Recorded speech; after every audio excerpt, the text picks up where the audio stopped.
বাহাল কৰক প্ৰশাসন কৰ্মচাৰী দাবী মানি লওক NPS বাতিল কৰক OPS বাহাল কৰক সুকীয়া দৰমহা গাঁথনি বাহাল কৰক।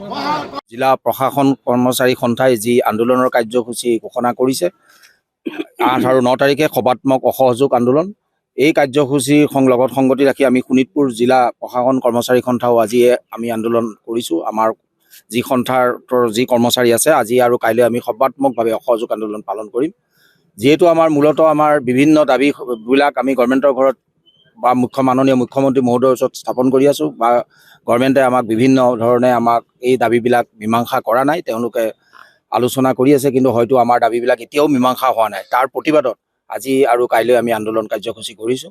আৰু মূলতঃ আমাৰ দাবীকেইটা আছিলে আমাৰ শোণিতপুৰ জিলা বা প্ৰশাসন কৰ্মচাৰী সন্থাৰ আমাৰ কামৰ ধৰণটো সুকীয়া, আমি সকলো সময়তে ব্যস্ত ৰাখিব লাগে, বিভিন্ন প্ৰাকৃতিক দুৰ্যোগৰ সময়তো আমি কটাব লাগে। গতিকে আমাৰ দৰমহা গাঁথনিটো আমি যাতে সুকীয়াভাৱে প্ৰচলন কৰাৰ দাবী জনাইছিলোঁ।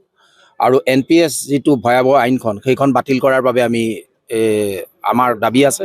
লগতে জাৰীকাৰক সন্থাৰ আমাৰ যি 3% ইনক্ৰিমেণ্ট তেওঁলোকে বন্ধ কৰি ৰাখিছে সেইটোও দিব লাগে। আৰু DC অফিচত যিহেতু আমাৰ অফিচবিলাকত বিভিন্ন ইয়াত টকা পইচাৰ বা হিচাপ চিচাপ বা যেনেকুৱা কাম হয় তাত আমাৰ কোনো একাউণ্টেণ্ট পোষ্ট আজিলৈকে নাই আৰু ছুপাৰিণ্টেণ্ডেণ্ট পোষ্টটো কোনো কাৰণে নাই। এই দুটা পোষ্ট যাতে আমি ছেক্ৰেটেৰিয়েটৰ যেনেকৈ থাকে সেই সমাহাৰত এই পোষ্ট দুটাকে আমাক ইয়াত ক্ৰিয়েট কৰিব লাগে। এইকেইটাই আমাৰ মূলত মেইন দাবী। এই দাবীখিনি যাতে গভৰ্ণমেণ্টে মাননীয় মুখ্যমন্ত্ৰী মহোদয়ে আমাৰ দাবীৰ পৰা সুবিবেচাৰ কৰি আমাৰ এই দাবীবিলাক সুমীমাংসা কৰে, তাৰ বাবে আমি আহ্বান জনাইছোঁ।